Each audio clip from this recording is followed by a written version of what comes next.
ಸ್ನೇಹಿತರೆ, ದೇವರು ಯಾರನ್ನಾದರೂ ಸೃಷ್ಟಿಸುವಾಗ ಬಹಳ ನಿಧಾನವಾಗಿ ವ್ಯವಧಾನದಿಂದ ಸೃಷ್ಟಿಸುತ್ತಾನೆ ಎಂದು ಹೇಳುತ್ತಾರೆ.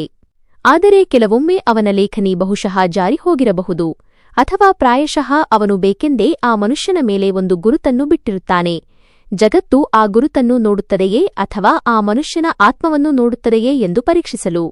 ಈ ಕಥೆಯು ಅಂತಹದ್ದೇ ಒಂದು ಸಣ್ಣ ಪಟ್ಟಣದ್ದು. ಅಲ್ಲಿನ ಬೀದಿಗಳು ಕಿರಿದಾಗಿದ್ದವು, ಆದರೆ ಅಲ್ಲಿ ವಾಸಿಸುವವರ ಆಲೋಚನೆಗಳು ಅದಕ್ಕಿಂತಲೂ ಹೆಚ್ಚು ಕಿರಿದಾಗಿದ್ದವು. ಆ ಪಟ್ಟಣದ ಹಳೆಯ ಬಡಾವಣೆಯೊಂದರಲ್ಲಿ ಬಣ್ಣಗುಂದಿದ ಮನೆಯೊಳಗೆ ಕಾವ್ಯ ವಾಸಿಸುತ್ತಿದ್ದಳು. ಕಾವ್ಯ ಹೆಸರಿಗೆ ತಕ್ಕಂತೆಯೇ ಅವಳ ವ್ಯಕ್ತಿತ್ವವಿತ್ತು. ಕವಿತೆಯಂತೆಯೇ ಸೌಮ್ಯ, ಆಳವಾದ ಮತ್ತು ನಿಶ್ಚಲ. ಅವಳ ವಯಸ್ಸು ಸುಮಾರು 24 ವರ್ಷ ಇರಬಹುದು. ಮೈಬಣ್ಣ ಮಾಸಲು, ಆದರೆ ಅವಳ ಮುಖಚರ್ಯೆ ಎಂತಹುದೆಂದರೆ ಯಾರಾದರೂ ನೋಡಿದರೆ ನೋಡುತ್ತಲೇ ಇರುವಂತಹುದು. ಅವಳ ಕಣ್ಣುಗಳಲ್ಲಿ ವಿಚಿತ್ರವಾದ ಆಕರ್ಷಣೆ ಇತ್ತು, ಮತ್ತು ಕೈಗಳಲ್ಲಿ ಎಂತಹ ಜಾದೂ ಇತ್ತೆಂದರೆ ಅವಳು ಕ್ಯಾನ್ವಾಸ್ ಮೇಲಿನ ನಿರ್ಜೀವ ಬಣ್ಣಗಳಿಗೆ ಜೀವ ತುಂಬುತ್ತಿದ್ದಳು. ಆದರೆ ದುಃಖದ ಸಂಗತಿಯೆಂದರೆ ನಮ್ಮ ಸಮಾಜದ ದೃಷ್ಟಿ ಅವಳ ಕಣ್ಣಿನ ಆಳವನ್ನಾಗಲಿ ಅಥವಾ ಅವಳ ಕೈಗಳ ಕಲೆಯನ್ನಾಗಲಿ ನೋಡುತ್ತಿರಲಿಲ್ಲ. ಅದು ನೋಡುತ್ತಿದ್ದುದು ಕೇವಲ ಅವಳ ಬಲ ಕೆನ್ನೆಯ ಮೇಲೆ ಹರಡಿರುವ ಆ ಆಳವಾದ, ಕಪ್ಪು ಮತ್ತು ದೊಡ್ಡದಾದ ಜನ್ಮದತ್ತ ಮಚ್ಚೆಯನ್ನು ಮಾತ್ರ. ಆ ಮಚ್ಚೆ ಅವಳ ಹಣೆಯಿಂದ ಪ್ರಾರಂಭವಾಗಿ ಕೆನ್ನೆಯ ಕೆಳಭಾಗದವರೆಗೂ ಹರಡಿತ್ತು. ಬಾಲ್ಯದಲ್ಲಿ ಅವಳ ಅಜ್ಜಿ ಹೇಳುತ್ತಿದ್ದರು, ಇದು ಕಳೆದ ಜನ್ಮದ ಶಾಪ, ಮತ್ತು ನೆರೆಹೊರೆಯ ಹೆಂಗಸರು ಹೇಳುತ್ತಿದ್ದರು, ಪಾಪ, ಇವಳ ಹಣೆಬರಹವೇ ಕಪ್ಪಾಗಿದೆ. ಚಂದ್ರನಂತಹ ಮುಖವನ್ನು ಕೊಟ್ಟ ದೇವರು ಅದರ ಮೇಲೆ ಮಸಿ ಬಳಿದುಬಿಟ್ಟಿದ್ದಾನೆ. ಕಾವ್ಯಳ ಬೆಳಗು ಉಳಿದ ಹುಡುಗಿಯರಂತೆ ಇರುತ್ತಿರಲಿಲ್ಲ. ಅವಳು ನಿದ್ರೆಯಿಂದ ಎದ್ದ ತಕ್ಷಣ ಮೊದಲು ಕನ್ನಡಿಯಲ್ಲಿ ತನ್ನ ಮುಖವನ್ನು ನೋಡುತ್ತಿರಲಿಲ್ಲ, ಬದಲಾಗಿ ಕನ್ನಡಿಯಿಂದ ದೃಷ್ಟಿ ತಪ್ಪಿಸುತ್ತಿದ್ದಳು. ಅವಳಿಗೆ ತನ್ನ ಸ್ವಂತ ಮುಖವನ್ನು ಕಂಡರೆ ಭಯವಾಗುತ್ತಿತ್ತು. ಬಾಲ್ಯದ ನೆನಪುಗಳು ಅವಳಿಗೆ ಒಂದು ಕೆಟ್ಟ ಕನಸಿಗಿಂತ ಕಡಿಮೆಯಿರಲಿಲ್ಲ. ಶಾಲೆಯ ಆ ವಾರ್ಷಿಕೋತ್ಸವ ಆನ್ಯುವಲ್ ಫಂಕ್ಷನ್ ಅವಳಿಗೆ ಇನ್ನೂ ನೆನಪಿತ್ತು. ಅಂದು ಟೀಚರ್ ಅವಳನ್ನು ನಾಟಕದಲ್ಲಿ ರಾಜಕುಮಾರಿಯ ಪಾತ್ರ ಮಾಡಲು ಸ್ಪಷ್ಟವಾಗಿ ನಿರಾಕರಿಸಿದ್ದರು ಮತ್ತು ಕಾವ್ಯ, ನೀನು ಹಿಂದೆ ಮರದ ವೇಷ ಧರಿಸಿ ಸುಮ್ಮನೆ ನಿಲ್ಲು, ನಿನ್ನ ಮುಖ ಸ್ಟೇಜ್ ಮೇಲೆ ಚೆನ್ನಾಗಿ ಕಾಣುವುದಿಲ್ಲ ಎಂದು ಹೇಳಿದ್ದರು. ಅಂದು ಆ ಪುಟ್ಟ ಕಾವ್ಯ ಮನೆಗೆ ಬಂದು ಎಷ್ಟು ಅತ್ತಿದ್ದಳು ಎಂಬುದು ಕೇವಲ ಅವಳ ದಿಂಬಿಗೆ ಮಾತ್ರ ತಿಳಿದಿತ್ತು.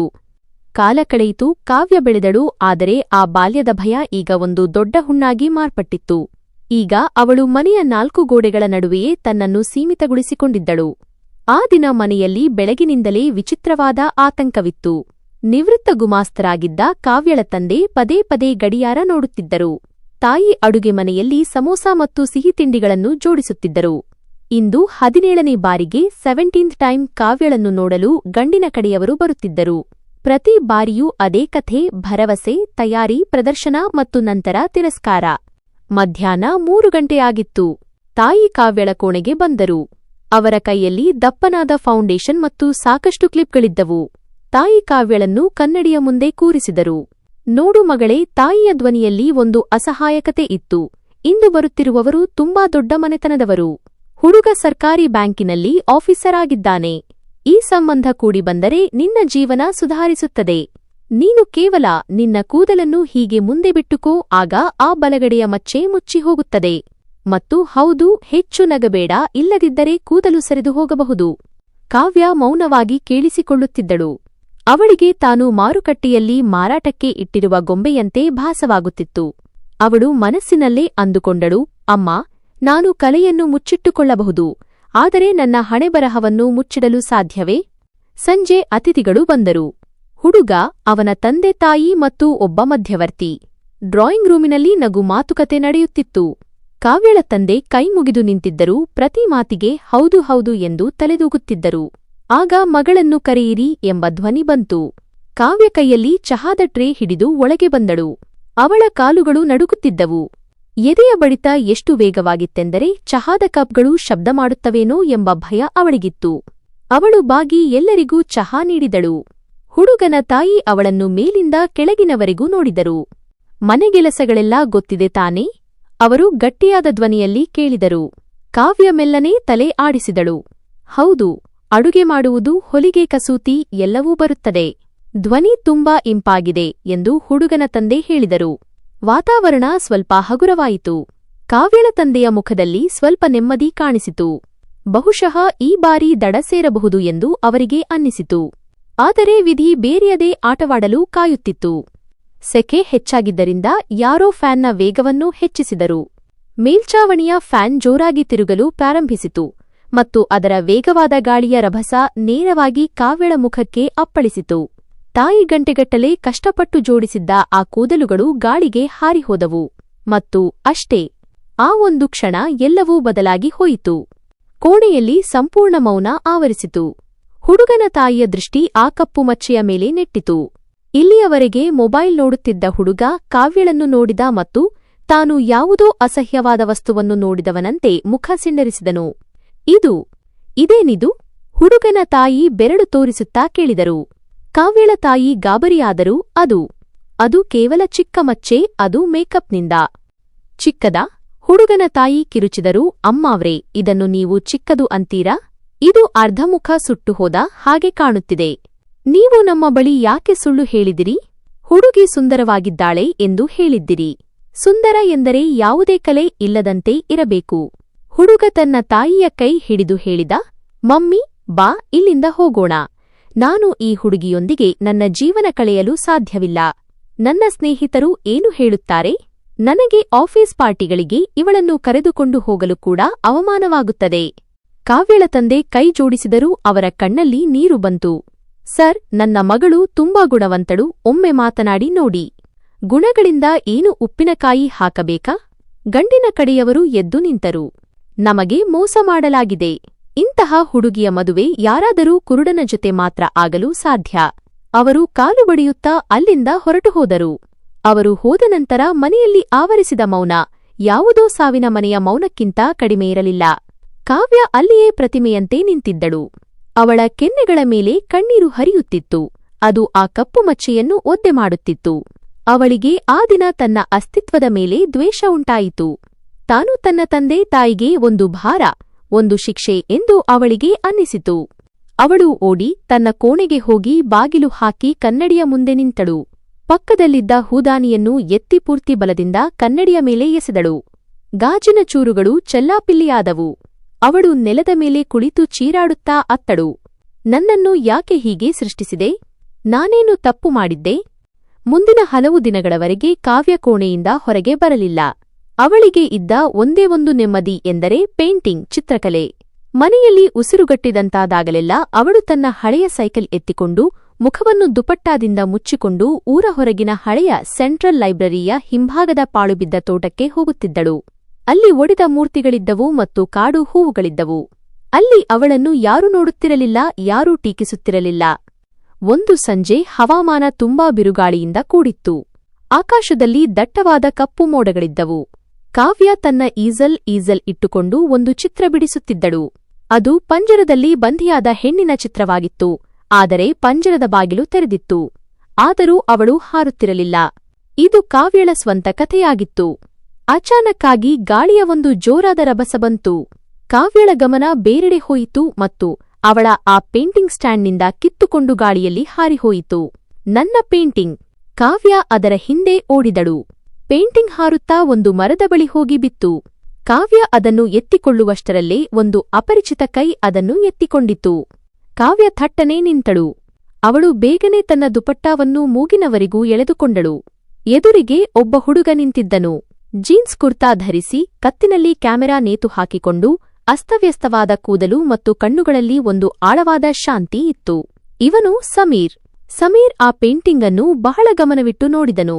ನಂತರ ಅವನು ಕಾವ್ಯಳ ಕಡೆ ನೋಡಿದನು. ಈ ಚಿತ್ರ. ಸಮೀರ್ ಕೆಲವು ಕ್ಷಣ ಮೌನವಾಗಿದ್ದ. ಇದರಲ್ಲಿರುವ ಬಣ್ಣಗಳು ಮಾರುಕಟ್ಟೆಯಲ್ಲಿ ಸಿಗುವುದಿಲ್ಲ. ಇವು ಬಹುಶಃ ಯಾರದ್ದೋ ಹೃದಯದ ರಕ್ತದಿಂದ ಬಣ್ಣ ಬಳಿದ ಹಾಗಿವೆ. ಇದನ್ನು ನೀವೇ ಬಿಡಿಸಿದ್ದ? ಕಾವ್ಯ ಅಧೀರ ಧ್ವನಿಯಲ್ಲಿ ಹೇಳಿದಳು. ಹೌದು. ಕೊಡಿ, ನನಗೆ ಕೊಡಿ. ಅವಳು ಕೈ ಚಾಚಿದಳು. ಸಮೀರ್ ಪೇಂಟಿಂಗ್ ಅನ್ನು ಅವಳಿಗೆ ಕೊಟ್ಟನು. ಆದರೆ ಅವನ ದೃಷ್ಟಿ ದುಪಟ್ಟಾದ ಮೇಲಿಂದ ಕಾಣುತ್ತಿದ್ದ ಕಾವ್ಯಳ ಕಣ್ಣುಗಳ ಮೇಲಿತ್ತು. ನೀವು ಯಾಕೆ ಇಷ್ಟು ಗಾಬರಿಯಾಗಿದ್ದೀರಿ? ಸಮೀರ್ ಮೃದುವಾಗಿ ಕೇಳಿದನು. ಮತ್ತು ಈ ಮುಖವನ್ನು ಯಾಕೆ ಮುಚ್ಚಿಕೊಂಡಿದ್ದೀರಿ? ನೀವೇನಾದರೂ ಗೂಢಚಾರರೇ? ಅವನು ನಕ್ಕನು. ಕಾವ್ಯಳಿಗೆ ಅವನ ನಗುವಿನಲ್ಲಿ ವ್ಯಂಗ್ಯ ಕಾಣಲಿಲ್ಲ. ಬದಲಾಗಿ ಆತ್ಮೀಯತೆ ಎನಿಸಿತು. ಆದರೂ ಅವಳು ಹಿಂದಕ್ಕೆ ಸರಿದಳು. ನನ್ನ ಮುಖ ನೋಡುವಂತಿಲ್ಲ. ನೀವು ನಿಮ್ಮ ದಾರಿಯಲ್ಲಿ ಹೋಗಿ. ಸಮೀರ್ ತನ್ನ ಕಿಸೆಯಲ್ಲಿ ಕೈ ಹಾಕಿ ಹೇಳಿದನು. ನಾನು ಸಮೀರ್, ಫೋಟೋಗ್ರಾಫರ್. ಪ್ರಪಂಚದ ದೃಷ್ಟಿಯಲ್ಲಿ ಯಾವ ವಸ್ತುಗಳು ಕೆಲಸಕ್ಕೆ ಬಾರದ್ದಾಗಿರುತ್ತವೆಯೋ, ನಾನು ಅವುಗಳಲ್ಲಿ ಸೌಂದರ್ಯವನ್ನು ಹುಡುಕುತ್ತೇನೆ. ಒಡೆದ ಕಟ್ಟಡಗಳು, ಒಣಗಿದ ಎಲೆಗಳು, ಬಾಡಿದ ಹೂವುಗಳು. ಅಸಲಿ ಕಥೆ ಇರುವುದು ಅವುಗಳಲ್ಲೇ ಎಂದು ನನಗೆ ಅನ್ನಿಸುತ್ತದೆ. ಕಾವ್ಯ ಇದೇ ಮೊದಲ ಬಾರಿಗೆ ಯಾರದ್ದೋ ಮಾತನ್ನು ಕೇಳಿ ನಿಂತಳು. ಇಂದಿನವರೆಗೂ ಜನರು ಅವಳನ್ನು ಕೇವಲ ಸುಂದರ ಅಥವಾ ಕುರೂಪಿ ಎಂಬ ತಕ್ಕಡಿಯಲ್ಲಿ ತೂಗುತ್ತಿದ್ದರು. ಯಾರೂ ಕಥೆಯ ಬಗ್ಗೆ ಮಾತನಾಡಿರಲಿಲ್ಲ. ಆ ದಿನ ಹೆಚ್ಚು ಮಾತುಕತೆ ಆಗಲಿಲ್ಲ. ಕಾವ್ಯ ಅಲ್ಲಿಂದ ಹೊರಟು ಹೋದಳು. ಆದರೆ ಸಮೀರ್ ಆಡಿದ ಆ ಮಾತು, ಅಸಲಿ ಕಥೆ ಇರುವುದು ಅವುಗಳಲ್ಲೇ, ಅವಳ ಮನಸ್ಸಿನಲ್ಲಿ ಗುಣಗುತ್ತಲೇ ಇತ್ತು. ಇದರ ನಂತರ ಕಾಕತಾಳೀಯವೋ ಅಥವಾ ಅದೃಷ್ಟವೋ ಅವರ ಭೇಟಿಗಳು ಹೆಚ್ಚಾಗತೊಡಗಿದವು. ಸಮೀರ್ ಆಗಾಗ್ಗೆ ಅದೇ ಸಮಯಕ್ಕೆ ಲೈಬ್ರರಿಯ ತೋಟಕ್ಕೆ ಬರುತ್ತಿದ್ದನು. ಆರಂಭದಲ್ಲಿ ಕಾವ್ಯ ಅವನಿಂದ ದೂರ ಉಳಿಯುತ್ತಿದ್ದಳು. ಆದರೆ ಸಮೀರ್ನ ಮಾತುಗಳು ಎಷ್ಟು ವಿಭಿನ್ನವಾಗಿದ್ದವೆಂದರೆ ಅವಳು ಅವನತ್ತ ಆಕರ್ಷಿತಳಾಗುತ್ತಿದ್ದಳು. ಒಂದು ದಿನ ಇಬ್ಬರೂ ಒಂದು ಹಳೆಯ ಬೆಂಚ್ ಮೇಲೆ ಕುಳಿತಿದ್ದರು. ಸಮೀರ್ ಚಹಾದ 2 ಮಣ್ಣಿನ ಲೋಟಗಳನ್ನು ತಂದಿದ್ದನು. ಕಾವ್ಯ ಸಮೀರ್ ಚಹಾ ಕುಡಿಯುತ್ತಾ ಕೇಳಿದನು, ನೀನು ಪ್ರಪಂಚಕ್ಕೆ ಇಷ್ಟೊಂದು ಹೆದರುವುದೇಕೆ? ಯಾಕೆಂದರೆ ಈ ಪ್ರಪಂಚ ಕರುಣೆ ತೋರಿಸುವುದಿಲ್ಲ ಸಮೀರ್, ಕಾವ್ಯ ಹೇಳಿದಳು. ಅವಳ ಮುಖ ಇನ್ನೂ ಮುಚ್ಚಿಕೊಂಡೇ ಇತ್ತು. ಜನರು ಕೇವಲ ಮೇಲಿನ ಕವರ್ ನೋಡುತ್ತಾರೆ, ಪುಸ್ತಕವನ್ನು ಯಾರೂ ಓದುವುದಿಲ್ಲ. ಸಮೀರ್ ತನ್ನ ಕ್ಯಾಮರಾವನ್ನು ಕೆಳಗಿಟ್ಟು ಗಂಭೀರವಾಗಿ ಹೇಳಿದನು, ಹಾಗಾದರೆ ಅವರನ್ನು ಓದುವಂತೆ ಮಾಡು. ನಿನ್ನ ಪೇಂಟಿಂಗ್ ಮೂಲಕ, ನಿನ್ನ ಧ್ವನಿಯ ಮೂಲಕ. ನೀನು ಯಾಕೆ ಅಡಗಿಕೊಳ್ಳುತ್ತಿದ್ದೀಯಾ? ಮಾತನಾಡುತ್ತಿರುವಾಗಲೇ ಮಳೆ ಪ್ರಾರಂಭವಾಯಿತು. ಅವರಿಬ್ಬರೂ ಒಂದು ದೊಡ್ಡ ಮರದ ಕೆಳಗೆ ನಿಂತರು. ಸಮೀರ್ ಕಾವ್ಯಳ ಕಡೆ ನೋಡಿ ಬಹಳ ಮೆಲ್ಲನೆ ಹೇಳಿದನು, ಕಾವ್ಯ, ಇಂದು ಈ ಮಳೆಯಲ್ಲಿ ಒಂದು ಸತ್ಯವನ್ನು ಎದುರಿಸುವೆಯಾ? ಈ ದುಪಟ್ಟಾವನ್ನು ತೆಗೆದುಬಿಡು. ಅಂತಹ ಮುದ್ದಾದ ಹುಡುಗಿಯನ್ನು ಜಗತ್ತಿನಿಂದ ದೂರವಿಡುತ್ತಿರುವ ಆ ವಿಷಯವಾದರೂ ಏನು ಎಂದು ನಾನು ನೋಡಬಯಸುತ್ತೇನೆ. ಕಾವ್ಯಳ ಎದೆ ಜೋರಾಗಿ ಬಡಿದುಕೊಂಡಿತು. ಸಮೀರ್, ನೀನು ಅದನ್ನು ನೋಡಿದರೆ ನನ್ನನ್ನು ದ್ವೇಷಿಸುತ್ತೀಯಾ? ನೀನು ಹೊರಟು ಹೋಗುತ್ತೀಯಾ? ನಾನು ಎಲ್ಲಿಗೂ ಹೋಗುವುದಿಲ್ಲ. ಸಮೀರ್ ಧ್ವನಿಯಲ್ಲಿ ಒಂದು ವಾಗ್ದಾನವಿತ್ತು. ನಂಬಿಕೆ ಇಡು. ಕಾವ್ಯಳ ಕೈಗಳು ನಡುಗುತ್ತಿದ್ದವು. ಅವಳು ನಿಧಾನವಾಗಿ 1 ಇಂಚು ದುಪಟ್ಟಾವನ್ನು ಸರಿಸಿದಳು. ಅವಳ ಕಣ್ಣುಗಳು ಗಟ್ಟಿಯಾಗಿ ಮುಚ್ಚಿಕೊಂಡಿದ್ದವು. ಅವಳು ಯಾವುದೋ ಪೆಟ್ಟಿಗಾಗಿ ಕಾಯುತ್ತಿರುವಂತೆ ಇತ್ತು. ದುಪಟ್ಟ ಸರಿದುಹೋಯಿತು. ಆ ಕಪ್ಪು ಮಚ್ಚೆ, ಆ ಅರ್ಧಮುಖ ಈಗ ಸಮೀರ್ ಎದುರಿಗಿತ್ತು. ಮಳೆಯ ಹನಿಗಳು ಆ ಮಚ್ಚೆಯ ಮೇಲೆ ಬೀಳುತ್ತಿದ್ದವು. ಕಾವ್ಯ ಭಯದಿಂದಲೇ ಕಣ್ಣು ತೆರೆದಳು. ಅವಳು ನೋಡಿದಾಗ ಸಮೀರ್ ಕಣ್ಣುಗಳಲ್ಲಿ ಆಶ್ಚರ್ಯವಿರಲಿಲ್ಲ, ಕರುಣೆ ಇರಲಿಲ್ಲ, ಅಸಹ್ಯವೂ ಇರಲಿಲ್ಲ. ಅಲ್ಲಿ ಕೇವಲ ಒಂದು ನಿಶ್ಚಲತೆ ಇತ್ತು. ಸಮೀರ್ ತನ್ನ ಕೈಯನ್ನು ಮುಂದಕ್ಕೆ ಚಾಚಿ ಗಾಳಿಯಲ್ಲೇ ಅವಳ ಕೆನ್ನೆಯ ಹತ್ತಿರ ನಿಲ್ಲಿಸಿದನು. ಅವನು ಆ ಗುರುತನ್ನು ಅನುಭವಿಸುತ್ತಿರುವಂತೆ ತೋರುತ್ತಿತ್ತು. ಹುಚ್ಚಿ ಹುಡುಗಿ, ಸಮೀರ್ ನಕ್ಕನು ಮತ್ತು ಅವನ ಕಣ್ಣುಗಳಲ್ಲಿ ತೇವಾಂಶವಿತ್ತು. ಇದನ್ನ ಮುಚ್ಚಿಡುತ್ತಿದ್ದೆ? ನಿನಗೆ ಗೊತ್ತಾ, ಜಪಾನೀಸ್ ಕಲೆಯಲ್ಲಿ ಯಾವಾಗಲಾದರೂ ಬೆಲೆಬಾಳುವ ಪಾತ್ರೆ ಒಡೆದು ಹೋದರೆ ಅದನ್ನು ಚಿನ್ನದಿಂದ ಗೋಲ್ಡ್ ಜೋಡಿಸಲಾಗುತ್ತದೆ. ಆಗ ಅದು ಇನ್ನೂ ಹೆಚ್ಚು ಬೆಲೆಬಾಳುವಂತೆ ಕಾಣುತ್ತದೆ. ನಿನ್ನ ಈ ಮಚ್ಚೆ, ಇದು ಅದೇ ಚಿನ್ನ. ಇದು ಹೇಳುತ್ತದೆ ನೀನು ಎಷ್ಟು ವಿಭಿನ್ನ ಎಂದು, ನೀನು ಎಷ್ಟು ಅಮೂಲ್ಯ ಎಂದು. ಆ ಕ್ಷಣ ಕಾವ್ಯಳೊಳಗೆ ವರ್ಷಗಳಿಂದ ಹೆಪ್ಪುಗಟ್ಟಿದ್ದ ಆ ಮಂಜಿನ ಪರ್ವತ ಕರಗಿಹೋಯಿತು. ಅವಳು ಅತ್ತುಬಿಟ್ಟಳು ಮತ್ತು ಸಮೀರ್ ಅವಳನ್ನು ಮೌನವಾಗಿ ಅಳಲು ಬಿಟ್ಟನು. ಮಳೆ ಸುರಿಯುತ್ತಲೇ ಇತ್ತು ಮತ್ತು 2 ಒದ್ದೆಯಾದ ಹೃದಯಗಳು ಒಂದಾದವು. ಕಾವ್ಯಳ ಜೀವನದಲ್ಲಿ ವಸಂತ ಬಂದಿತು. ಈಗ ಅವಳು ನಗಲು ಪ್ರಾರಂಭಿಸಿದ್ದಳು. ಮನೆಯಲ್ಲಿ ದುಪಟ್ಟ ಹೊದ್ದುಕೊಳ್ಳುವುದನ್ನು ಬಿಟ್ಟಳು. ಅವಳ ಮಂಕಾದ ಮಗಳು ಏಕಾಏಕಿ ಗುನುಗುವುದನ್ನು ಕಂಡು ತಂದೆ ತಾಯಿ ಕೂಡ ಆಶ್ಚರ್ಯಚಕಿತರಾಗಿದ್ದರು. ಕಾವ್ಯ ಮತ್ತು ಸಮೀರ್ ಗಂಟೆಗಟ್ಟಲೆ ಫೋನ್ನಲ್ಲಿ ಮಾತನಾಡುತ್ತಿದ್ದರು, ಭವಿಷ್ಯದ ಕನಸುಗಳನ್ನು ನೇಯುತ್ತಿದ್ದರು. ಸಮೀರ್ ಅವಳಿಗೆ ತಾನು ಹೇಗೆ ಅವಳಿಗಾಗಿ ಒಂದು ಆರ್ಟ್ ಗ್ಯಾಲರಿ ತೆರೆಯುತ್ತೇನೆ ಎಂದು ಹೇಳುತ್ತಿದ್ದನು. ಕಾವ್ಯ ತಾನು ಅವನಿಗಾಗಿ ಪ್ರಪಂಚದ ಅತ್ಯಂತ ರುಚಿಕರವಾದ ಅಡುಗೆಯನ್ನು ಹೇಗೆ ಮಾಡುತ್ತೇನೆ ಎಂದು ಹೇಳುತ್ತಿದ್ದಳು. ಆದರೆ ಪ್ರತಿಯೊಂದು ಒಳ್ಳೆಯ ಕಥೆಯಲ್ಲಿ ಒಬ್ಬ ವಿಲನ್ ಇದ್ದೇ ಇರುತ್ತಾನೆ. ಇಲ್ಲಿ ವಿಲನ್ ಯಾರೋ ರೌಡಿಯಲ್ಲ, ಬದಲಾಗಿ ಕಾವ್ಯಳ ನೆರೆಹೊರೆಯವಳಾದ ವಿಮಲಾ ಆಂಟಿ ಆಗಿದ್ದರು. ವಿಮಲಾ ಆಂಟಿ ಎಂತಹವರೆಂದರೆ ಅವರಿಗೆ ಬೇರೆಯವರ ಮನೆಯ ನಗು ಸಹಿಸಲು ಆಗುತ್ತಿರಲಿಲ್ಲ. ಕಾವ್ಯ ಯಾವುದೋ ಹುಡುಗನನ್ನು ಭೇಟಿಯಾಗುತ್ತಿದ್ದಾಳೆ ಎಂದು ತಿಳಿದಾಗ ಅವರು ಗೂಢಚಾರಿಕೆ ಆರಂಭಿಸಿದರು. ಒಂದು ಮಧ್ಯಾಹ್ನ ಕಾವ್ಯ ಮನೆಯಲ್ಲಿ ಒಂಟಿಯಾಗಿದ್ದಾಗ ವಿಮಲಾ ಆಂಟಿ ಅಲ್ಲಿಗೆ ಬಂದರು. ಏನೇ ಕಾವ್ಯ ಮಗಳೇ, ಏನು ಸಮಾಚಾರ? ಅವರು ಸಿಹಿ ಲೇಪಿಸಿದ ಕತ್ತಿಯಂತಹ ನಗುವಿನೊಂದಿಗೆ ಕೇಳಿದರು. ಕಾವ್ಯ ಖುಷಿಯಾಗಿದ್ದಳು. ಅವಳು ಮುಗ್ಧವಾಗಿ ಹೇಳಿದಳು, ಆಂಟಿ, ನನಗೊಬ್ಬ ಸ್ನೇಹಿತ ಸಿಕ್ಕಿದ್ದಾನೆ, ಸಮೀರ್ ಅಂತ. ಅವನು ತುಂಬಾ ಒಳ್ಳೆಯವನು. ವಿಮಲಾ ಆಂಟಿ ಹುಬ್ಬು ಗಂಟಿಕ್ಕಿದರು. ಸಮೀರ್? ಆ ಫೋಟೋಗ್ರಾಫರ್? ಅಯ್ಯೋ ರಾಮ. ಅವರು ತಮ್ಮ ಕೆನ್ನೆಯ ಮೇಲೆ ಕೈ ಇಟ್ಟುಕೊಂಡರು. ಮಗಳೇ, ನೀನು ತುಂಬಾ ಮುಗ್ಧೆ. ನಿನಗೆ ಪ್ರಪಂಚದ ವಿಷಯ ಗೊತ್ತಿಲ್ಲ. ನಾನು ಆ ಹುಡುಗನ ಬಗ್ಗೆ ಕೇಳಿದ್ದೇನೆ. ಅವನು ಅಷ್ಟೇನೂ ಒಳ್ಳೆಯವನಲ್ಲ. ಅವನು ಆರ್ಟ್ ಹೆಸರಿನಲ್ಲಿ ಹುಡುಗಿಯರನ್ನು ಬೀಳಿಸಿಕೊಳ್ಳುತ್ತಾನೆ. ಕಾವ್ಯಳ ಮುಖದ ಬಣ್ಣ ಮಾಸಿತು. ಇಲ್ಲ ಆಂಟಿ, ಅವನು ಹಾಗಿನವನಲ್ಲ. ಅಯ್ಯೋ, ನಿನಗೇನು ಗೊತ್ತು? ಆಂಟಿ ಮತ್ತಷ್ಟು ಉಪ್ಪು ಖಾರ ಸೇರಿಸಿದರು. ನನ್ನ ಮೈದುನನ ಮಗ ಅದೇ ಫೀಲ್ಡ್ನಲ್ಲಿದ್ದಾನೆ. ಅವನು ಹೇಳುತ್ತಿದ್ದ ಸಮೀರ್ ತನ್ನ ಮುಂದಿನ ಪ್ರದರ್ಶನದಲ್ಲಿ ವಿಚಿತ್ರ ಮತ್ತು ಕುರೂಪಿ, ವಿಯರ್ಡ್ ಅಂಡ್ ಅಗ್ಲಿ ಮುಖಗಳ ಪ್ರದರ್ಶನವನ್ನು ಏರ್ಪಡಿಸಲಿದ್ದಾನೆ ಅಂತೆ. ಅವನು ಜಗತ್ತಿಗೆ ತೋರಿಸಲು ಬಯಸುತ್ತಾನೆ ಜನ ಎಷ್ಟು ಕುರೂಪಿಯಾಗಿ ಇರಬಹುದು ಎಂದು. ಅವನು ನಿನ್ನನ್ನು ಪ್ರೀತಿಸುತ್ತಿಲ್ಲ ಹುಚ್ಚಿ, ಅವನು ನಿನ್ನನ್ನು ಬಳಸಿಕೊಳ್ಳುತ್ತಿದ್ದಾನೆ. ನಿನ್ನ ಈ ಮಚ್ಚೆಯುಳ್ಳ ಫೋಟೋ ತೆಗೆದು ಅವನು ಲಕ್ಷಗಟ್ಟಲೆ ಹಣ ಮಾಡುತ್ತಾನೆ. ಆಮೇಲೆ ನಿನ್ನನ್ನು ಕಸದ ಹಾಗೆ ಎಸೆದುಬಿಡುತ್ತಾನೆ. ಯೋಚನೆ ಮಾಡು, ಆ ಶ್ರೀಮಂತ ಹುಡುಗ, ಅವನ ಹಿಂದೆ ಅಷ್ಟೆಲ್ಲ ಹೀರೋಯಿನ್ಗಳು ಸುತ್ತುತ್ತಾರೆ. ಅವನು ನಿನ್ನಂತಹ ಮಚ್ಚೆಯಿರುವ ಹುಡುಗಿಯನ್ನು ಯಾಕೆ ಪ್ರೀತಿಸುತ್ತಾನೆ? ಸಂಶಯದ ಬೀಜ ತುಂಬಾ ಚಿಕ್ಕದಾಗಿರುತ್ತದೆ, ಆದರೆ ಅದು ಮರವಾದಾಗ ಎಲ್ಲಾ ಸಂಬಂಧಗಳನ್ನು ತುಳಿದುಹಾಕುತ್ತದೆ. ಕಾವ್ಯಳ ತಲೆಯಲ್ಲಿ ಆಂಟಿಯ ಮಾತುಗಳು ಸುತ್ತತೊಡಗಿದವು. ಅವಳಿಗೆ ಆ ಹಳೆಯ ತಿರಸ್ಕಾರಗಳು ನೆನಪಾದವು, ಗಂಡಿನ ಕಡೆಯವರ ಚುಚ್ಚುಮಾತುಗಳು ನೆನಪಾದವು.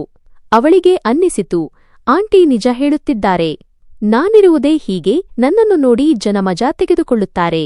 ಸಮೀರ್ ಕೂಡ ಅದನ್ನೇ ಮಾಡುತ್ತಿದ್ದಾನೆ. ಆ ಸಂಜೆ ಸಮೀರ್ ಫೋನ್ ಮಾಡಿದಾಗ ಕಾವ್ಯ ಫೋನ್ ತೆಗೆಯಲಿಲ್ಲ. ಅವಳು ಸಮೀರ್ ನಂಬರ್ ಅನ್ನು ಬ್ಲಾಕ್ ಮಾಡಿದಳು. ಸಮೀರ್ ಕಂಗಾಲಾದನು. ಅವನು ಮರುದಿನ ಅವಳ ಮನೆಗೆ ಬಂದನು. ಕಾವ್ಯ ಕಿಟಕಿಯಿಂದ ನೋಡಿದಳು. ಸಮೀರ್ ಕೆಳಗೆ ನಿಂತಿದ್ದನು. ಪದೇ ಪದೇ ಅವಳ ಮನೆಯ ಕಡೆ ನೋಡುತ್ತಿದ್ದನು. ಕಾವ್ಯಳ ತಾಯಿ ಹೇಳಿದರು, ಮಗಳೇ, ಸಮೀರ್ ಬಂದಿದ್ದಾನೆ, ಹೋಗಿ ಮಾತಾಡು. ಕಾವ್ಯ ಕಿರುಚಿದಳು, ಬೇಡ ಅಮ್ಮ, ಅವನಿಗೆ ಹೋಗಲು ಹೇಳು. ನಾನು ತಮಾಷೆಯ ವಸ್ತುವಾಗಲು ಬಯಸುವುದಿಲ್ಲ. ಅವರೆಲ್ಲ ಸುಳ್ಳುಗಾರರು. ಸಮೀರ್ ಗಂಟೆಗಟ್ಟಲೆ ನಿಂತಿದ್ದನು. ಮಳೆ ಶುರುವಾಯಿತು. ಅವನು ನೆನೆಯುತ್ತಲೇ ಇದ್ದನು. ಆದರೆ ಕಾವ್ಯ ತನ್ನ ಮನಸ್ಸನ್ನು ಕಲ್ಲು ಮಾಡಿಕೊಂಡಿದ್ದಳು. ತಾನು ತನ್ನನ್ನು ಮತ್ತೊಂದು ಮೋಸದಿಂದ ಕಾಪಾಡಿಕೊಳ್ಳುತ್ತಿದ್ದೇನೆ ಎಂದು ಅವಳಿಗೆ ಅನ್ನಿಸುತ್ತಿತ್ತು. ಕೊನೆಗೆ ಸಮೀರ್ ತಲೆ ತಗ್ಗಿಸಿ ಅಲ್ಲಿಂದ ಹೊರಟು ಹೋದನು. 1 ತಿಂಗಳು ಕಳೆದು ಹೋಯಿತು. ಕಾವ್ಯಳ ಸ್ಥಿತಿ ಮತ್ತೆ ಮೊದಲಿನಂತೆಯೇ ಆಗಿತ್ತು. ಅವಳು ಊಟ ತಿಂಡಿ ಬಿಟ್ಟಿದ್ದಳು. ಅತ್ತು ಅವಳ ಕಣ್ಣುಗಳು ಊದಿಕೊಂಡಿದ್ದವು. ಒಂದು ಬೆಳಿಗ್ಗೆ ಬಾಗಿಲಿನ ಕೆಳಗಿನಿಂದ ಒಂದು ಲಕೋಟೆ ಒಳಗೆ ಬಂತು.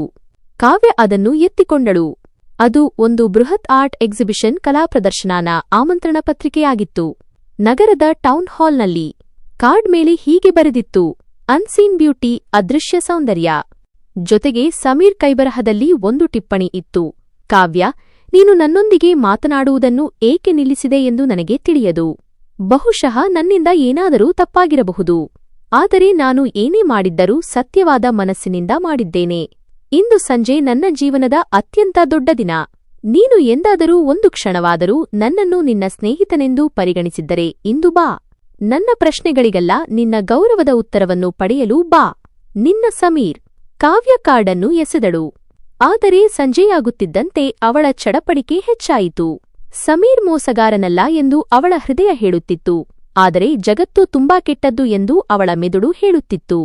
ಕೊನೆಗೂ ತಾಯಿಯ ಒತ್ತಾಯಕ್ಕೆ ಮಣಿದು ಅವಳು ನಿರ್ಧರಿಸಿದಳು, ನಾನು ಹೋಗುತ್ತೇನೆ ಮತ್ತು ಅವನು ನನ್ನನ್ನು ಹೇಗೆ ತಮಾಷೆ ಮಾಡಿದ್ದಾನೆ ಎಂದು ನೋಡುತ್ತೇನೆ. ಆಗಲಾದರೂ ನನ್ನ ಮನಸ್ಸಿನಿಂದ ಅವನ ನೆನಪು ಶಾಶ್ವತವಾಗಿ ಅಳಿಸಿಹೋಗಲಿ. ಕಾವ್ಯ ಅತ್ಯಂತ ದಪ್ಪವಾದ ನಕಾಬ್ ಧರಿಸಿದಳು, ಮುಖವನ್ನು ಸಂಪೂರ್ಣವಾಗಿ ಮುಚ್ಚಿಕೊಂಡಳು ಮತ್ತು ಟೌನ್ ಹಾಲ್ಗೆ ತಲುಪಿದಳು. ಅಲ್ಲಿ ಕಾಲಿಡಲು ಜಾಗವಿರಲಿಲ್ಲ. ನಗರದ ದೊಡ್ಡ ದೊಡ್ಡ ಕಲಾವಿಮರ್ಶಕರು, ಶ್ರೀಮಂತರು ಮತ್ತು ಮೀಡಿಯಾದವರು ಅಲ್ಲಿದ್ದರು. ಕಾವ್ಯ ಒಂದು ಮೂಲೆಯಲ್ಲಿ ಕತ್ತಲೆಯಲ್ಲಿ ನಿಂತುಕೊಂಡಳು. ಅಲ್ಲಿ ಕೇಳುತ್ತಿದ್ದ ಪ್ರತಿಯೊಂದು ನಗುವಿನಲ್ಲೂ ತನ್ನದೇ ಪರಿಹಾಸ್ಯ ಕೇಳಿಸುತ್ತಿತ್ತು. ಆಗ ಲೈಟ್ಸ್ ಡಿಮ್ ಆದವು. ಸ್ಟೇಜ್ ಮೇಲೆ ಸಮೀರ್ ಬಂದನು. ಅವನು ಇಂದು ತುಂಬಾ ಬೇಸರದಲ್ಲಿರುವಂತೆ ಕಾಣುತ್ತಿದ್ದನು. ಅವನು ಮೈಕ್ ಹಿಡಿದನು. ಮಹಿಳೆಯರೇ ಮತ್ತು ಮಹನೀಯರೇ, ಸಮೀರ್ ಧ್ವನಿ ಮೊಳಗಿತು. ಇಂದಿನವರೆಗೂ ನಾನು ಸಾವಿರಾರು ಫೋಟೋಗಳನ್ನು ತೆಗೆದಿದ್ದೇನೆ. ನಾನು ಬೆಟ್ಟಗಳು, ನದಿಗಳು, ಮಾಡೆಲ್ಗಳು ಎಲ್ಲವನ್ನೂ ಸೆರೆಹಿಡಿದಿದ್ದೇನೆ. ಆದರೆ ಸೌಂದರ್ಯದ ನಿಜವಾದ ವ್ಯಾಖ್ಯಾನ ನನಗೆ ಸಿಕ್ಕಿದ್ದು ಕೆಲವು ತಿಂಗಳುಗಳ ಹಿಂದೆ. ಕಾವ್ಯಳ ಉಸಿರು ಕಟ್ಟಿಹೋಯಿತು. ಪರದೆಯ ಮೇಲೆ ತನ್ನ ಕುರೂಪಿ ಫೋಟೋ ಬರುವ ಆ ಕ್ಷಣ ಈಗ ಬಂದೇ ಬಿಟ್ಟಿತು ಎಂದು ಅವಳಿಗೆ ಅನ್ನಿಸಿತು. ಸಮೀರ್ ಹೇಳಿದನು, ನಾವೆಲ್ಲರೂ ನಮ್ಮ ನ್ಯೂನತೆಗಳನ್ನು ಮುಚ್ಚಿಡುತ್ತೇವೆ. ನಾವು ಮೇಕಪ್ ಹಾಕುತ್ತೇವೆ, ಫಿಲ್ಟರ್ಗಳನ್ನು ಬಳಸುತ್ತೇವೆ.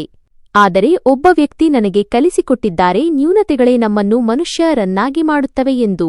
ಚಂದ್ರನಲ್ಲೂ ಕಲೆಗಳಿವೆ, ಆದರೂ ಅದು ಜಗತ್ತನ್ನು ಬೆಳಗಿಸುತ್ತದೆ ಎಂಬುದನ್ನು ಅವಳು ನನಗೆ ಕಲಿಸಿಕೊಟ್ಟಳು. ಸಮೀರ್ ಹಿಂದಕ್ಕೆ ತಿರುಗಿ ಕೈ ಸನ್ಹೆ ಮಾಡಿದನು. ಬನ್ನಿ, ನನ್ನ ಸ್ಫೂರ್ತಿಯನ್ನು ಭೇಟಿಯಾಗಿ. ಆ ದೊಡ್ಡ ಪರದೆಯ ಮೇಲಿಂದ ಮಖಮಲ್ ಬಟ್ಟೆ ಸರಿಯಿತು. ಪ್ರಖರವಾದ ಬೆಳಕು ಆ ಕ್ಯಾನ್ವಾಸ್ ಮೇಲೆ ಬಿತ್ತು.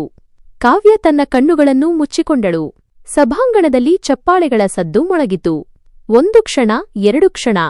ಚಪ್ಪಾಳೆ ನಿಲ್ಲಲೇ ಇಲ್ಲ. ಕಾವ್ಯ ನಿಧಾನವಾಗಿ ಕಣ್ಣು ತೆರೆದಳು ಮತ್ತು ಎದುರಿಗೆ ಕಂಡ ದೃಶ್ಯ ನೋಡಿ ಅವಳ ಕಾಲ ಕೆಳಗಿನ ಭೂಮಿ ಸರಿದಂತಾಯಿತು. ಅಲ್ಲಿ ಅವಳ ಕಲೆ ಇರುವ ಅಥವಾ ಅವಳು ಅಳುತ್ತಿರುವ ಮುಖದ ಫೋಟೋ ಇರಲಿಲ್ಲ. ಅಲ್ಲಿ ಮನುಷ್ಯನ ಗಾತ್ರದ ಒಂದು ಬೃಹತ್ ಪೇಂಟಿಂಗ್ ಇತ್ತು. ಅದು ಫೋಟೋ ಆಗಿರಲಿಲ್ಲ. ಅದು ಸಮೀರ್ ಸ್ವತಃ ತನ್ನ ಕೈಯಾರೆ ರಚಿಸಿದ ಪೇಂಟಿಂಗ್ ಆಗಿತ್ತು. ಆ ಚಿತ್ರದಲ್ಲಿ ಕಾವ್ಯ ಇದ್ದಳು, ಯಾವುದೇ ಮುಸುಕಿಲ್ಲದೆ. ಅವಳ ಕಪ್ಪು ಮಚ್ಚೆ ಅಲ್ಲಿತ್ತು. ಆದರೆ ಸಮೀರ್ ಆ ಮಚ್ಚೆಯನ್ನು ಬ್ರಹ್ಮಾಂಡದ ಗ್ಯಾಲಕ್ಸಿ ನಕ್ಷತ್ರಗಳಂತೆ ಬಣ್ಣಿಸಿದ್ದನು. ಪೇಂಟಿಂಗ್ನಲ್ಲಿ ಕಾವ್ಯ ನಗುತ್ತಿದ್ದಳು ಮತ್ತು ಅವಳ ಕಣ್ಣುಗಳಲ್ಲಿ ಎಂತಹ ಆತ್ಮವಿಶ್ವಾಸವಿತ್ತೆಂದರೆ ಸ್ವತಃ ಕಾವ್ಯ ಕೂಡ ತನ್ನಲ್ಲಿ ಅಂತಹ ಆತ್ಮವಿಶ್ವಾಸವನ್ನು ಎಂದೂ ಕಂಡಿರಲಿಲ್ಲ. ಕೆಳಗೆ ಶೀರ್ಷಿಕೆ ಹೀಗೆ ಬರೆಯಲಾಗಿತ್ತು: ದಿ ಪೀಸ್ ಆಫ್ ಮೂನ್, ಚಂದ್ರನ ತುಣುಕು. ಮತ್ತು ಅದರ ಪಕ್ಕದಲ್ಲಿ ಪೂರ್ತಿ ಗೋಡೆಯು ಕಾವ್ಯ ಬಿಡಿಸಿದ ಪೇಂಟಿಂಗ್ಗಳಿಂದ ತುಂಬಿತ್ತು. ಸಮೀರ್ ತನ್ನ ಛಾಯಾಗ್ರಹಣವನ್ನಲ್ಲ, ಬದಲಾಗಿ ಕಾವ್ಯಳ ಕಲೆಯ ಪ್ರದರ್ಶನವನ್ನು ಏರ್ಪಡಿಸಿದ್ದನು. ಅವನು ಕಾವ್ಯಳನ್ನು ಜಗತ್ತಿಗೆ ಒಬ್ಬ ಮಾಡೆಲ್ ಆಗಿಯಲ್ಲ, ಬದಲಾಗಿ ಒಬ್ಬ ಕಲಾವಿದೆಯಾಗಿ ಪರಿಚಯಿಸಿದ್ದನು. ಸಮೀರ್ ಮೈಕ್ನಲ್ಲಿ ಹೇಳಿದನು, ಈ ಚಿತ್ರಗಳನ್ನು ಆ ಹುಡುಗಿ ಬಿಡಿಸಿದ್ದಾಳೆ, ಅವಳಿಂದೇನೂ ಸಾಧ್ಯವಿಲ್ಲ ಎಂದು ಪ್ರಪಂಚ ಹೇಳಿತ್ತು. ಆದರೆ ನನಗೆ ಅವಳು ಪ್ರಪಂಚದ ಅತ್ಯಂತ ಸುಂದರವಾದ ಕಲಾವಿದೆ. ಕಾವ್ಯಳ ಬಾಯಿಂದ ಬಿಕ್ಕಳಿಕೆ ಹೊರಬಂತು. ಅವಳು ತನ್ನನ್ನು ತಡೆಯಲಾಗಲಿಲ್ಲ. ಅವಳು ಜನಸಾಗರವನ್ನು ಸೀಳಿಕೊಂಡು ವೇದಿಕೆಯತ್ತ ನಡೆದಳು.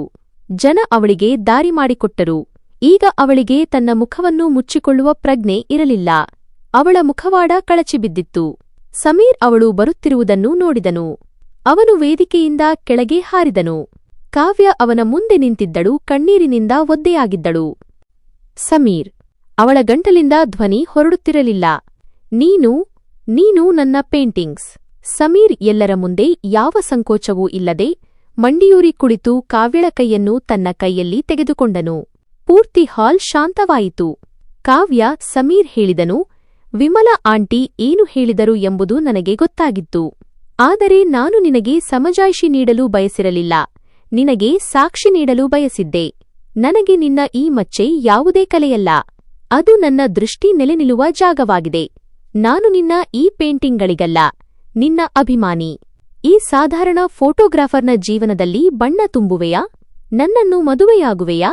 ಅಲ್ಲಿ ನಿಂತಿದ್ದ ಮಾಧ್ಯಮದವರು, ಆ ಶ್ರೀಮಂತರು, ಆ ವಿಮರ್ಶಕರು ಎಲ್ಲರೂ ಉಸಿರು ಬಿಗಿಹಿಡಿದು ನೋಡುತ್ತಿದ್ದರು. ಕಾವ್ಯ ಅಳುತ್ತಾ, ನಗುತ್ತಾ ಮತ್ತು ಬಿಕ್ಕಳಿಸುತ್ತಾ ಹೌದು ಎಂದು ತಲೆ ಆಡಿಸಿದಳು. ಅವಳು ಹೌದು ಎಂದು ಹೇಳಿದ ತಕ್ಷಣ ಸಭಾಂಗಣ ಚಪ್ಪಾಳೆ ಮತ್ತು ಶಿಳ್ಳೆಗಳಿಂದ ಮೊಳಗಿತು. ಅಲ್ಲಿ ಯಾರಿಗೂ ಕಾವ್ಯಳ ಮಚ್ಚೆ ಕಾಣಿಸಲಿಲ್ಲ. ಎಲ್ಲರಿಗೂ ತನ್ನ ರಾಜಕುಮಾರನನ್ನು ಪಡೆದ ಒಬ್ಬ ರಾಜಕುಮಾರಿ ಕಂಡಳು. ಕಥೆ ಇಲ್ಲಿಗೆ ಮುಗಿಯುವುದಿಲ್ಲ. ಮದುವೆಯ ದಿನ ಬಂದಿತು. ಕಾವ್ಯ ಕೆಂಪು ಬಣ್ಣದ ಮದುವೆಯ ಸೀರೆಯಲ್ಲಿ ಕುಳಿತಿದ್ದಳು. ಯಾವಾಗಲೂ ಅವಳನ್ನು ಹೀಯಾಳಿಸುತ್ತಿದ್ದ ಸಂಬಂಧಿಕರು ಇಂದು ಅವಳನ್ನು ಹೊಗಳುತ್ತಿದ್ದರು. ಮೇಕಪ್ ಮಾಡುವ ಹುಡುಗಿ ಕಾವ್ಯಳ ಮುಖದ ಮೇಲೆ ಕನ್ಸೀಲರ್, ಕಲೆ ಮುಚ್ಚುವ ಕ್ರೀಮ್ ಹಚ್ಚಲು ಪ್ರಯತ್ನಿಸಿದಾಗ ಕಾವ್ಯ ಅವಳ ಕೈ ಹಿಡಿದಳು. ಕಾವ್ಯ ಕನ್ನಡಿಯಲ್ಲಿ ತನ್ನ ಕಣ್ಣುಗಳನ್ನು ನೋಡಿಕೊಂಡಳು. ಇಂದು ಅಲ್ಲಿ ಭಯವಿರಲಿಲ್ಲ. ಅವಳು ಹೇಳಿದಳು, ಬಿಟ್ಟು ಬಿಡು. ನನ್ನ ಗಂಡನಿಗೆ ಈ ಗುರುತು ಇಷ್ಟ. ಮತ್ತು ಈಗ ನನಗೂ ಕೂಡ. ಇದು ನನ್ನ ಗುರುತು. ಇದನ್ನು ಮುಚ್ಚಿಟ್ಟು ನಾನು ಬೇರೊಬ್ಬ ಕಾವ್ಯಳಾಗಲು ಬಯಸುವುದಿಲ್ಲ. ಅವಳು ಅದೇ ಮಚ್ಚೆಯೊಂದಿಗೆ ಹೆಮ್ಮೆಯಿಂದ ತಲೆ ಎತ್ತಿ ಮಂಟಪಕ್ಕೆ ಹೋದಳು. ಸಮೀರ್ ಅವಳನ್ನು ನೋಡಿದಾಗ ಅವನ ಕಣ್ಣುಗಳಲ್ಲಿ ಆ ಮೊದಲ ಮಳೆಯ ಭೇಟಿಯಲ್ಲಿ ಇದ್ದ ಅದೇ ಗೌರವವಿತ್ತು. ಸಮೀರ್ ಅವಳ ಹಣೆಗೆ ಸಿಂಧೂರ ಇಟ್ಟಾಗ ಆ ಕಪ್ಪು ಮಚ್ಚೆಯ ಮುಂದೆ ಕೆಂಪು ಸೂರ್ಯನನ್ನು ಉದಯಿಸುವಂತೆ ಮಾಡಿದನೋ, ಆ ಮೂಲಕ ಎಲ್ಲಾ ಕತ್ತಲೆಯನ್ನು ಅಳಿಸಿ ಹಾಕಿದನೋ ಎಂಬಂತೆ ಭಾಸವಾಯಿತು. ಸ್ನೇಹಿತರೇ, ಇದಾಗಿತ್ತು ಕಾವ್ಯ ಮತ್ತು ಸಮೀರ್ನ ಕಥೆ. ಈ ಕಥೆ ನಮಗೆ ಕಲಿಸುವುದೇನೆಂದರೆ, ನಮ್ಮೆಲ್ಲರಲ್ಲೂ ಏನಾದರೂ ಒಂದು ಕೊರತೆ ಇದ್ದೇ ಇರುತ್ತದೆ. ಕೆಲವರು ರೂಪದಿಂದ, ಕೆಲವರು ಬುದ್ಧಿಯಿಂದ, ಇನ್ನು ಕೆಲವರು ಪರಿಸ್ಥಿತಿಯಿಂದ ಅಸಹಾಯಕರಾಗಿರುತ್ತಾರೆ. ಆದರೆ ನೆನಪಿಡಿ, ದೇವರು ಎಂದಿಗೂ ಕಸವನ್ನು ಸೃಷ್ಟಿಸುವುದಿಲ್ಲ. ನೀವು ಕನ್ನಡಿಯಲ್ಲಿ ನಿಮ್ಮನ್ನು ನೋಡಿ ಪ್ರೀತಿಸದಿದ್ದರೆ ಜಗತ್ತು ನಿಮ್ಮನ್ನು ಹೇಗೆ ಪ್ರೀತಿಸುತ್ತದೆ? ಕಾಯಿರಿ, ನಿಮ್ಮ ಗುಣಗಳನ್ನು ಬೆಳೆಸಿಕೊಳ್ಳಿ. ನಿಮ್ಮ ಜೀವನದಲ್ಲೂ ಯಾರಾದರೂ ಒಬ್ಬ ಸಮೀರ್ ಬರುತ್ತಾರೆ. ಅವರು ನಿಮ್ಮ ಕಲೆಯನ್ನು ನೋಡುವುದಿಲ್ಲ, ನಿಮ್ಮ ಹೃದಯವನ್ನು ನೋಡುತ್ತಾರೆ. ಏಕೆಂದರೆ ನಿಜವಾದ ಸೌಂದರ್ಯ ಮುಖದಲ್ಲಿ ಇರುವುದಿಲ್ಲ, ಅದು ನೋಡುವವರ ಕಣ್ಣಲ್ಲಿ ಮತ್ತು ಅದನ್ನು ಹೊಂದಿರುವವರ ಆತ್ಮವಿಶ್ವಾಸದಲ್ಲಿ ಇರುತ್ತದೆ. ನಿಮ್ಮ ಮೇಲೆ ನಂಬಿಕೆಯಿಡಿ, ನೀವು ಅಮೂಲ್ಯ.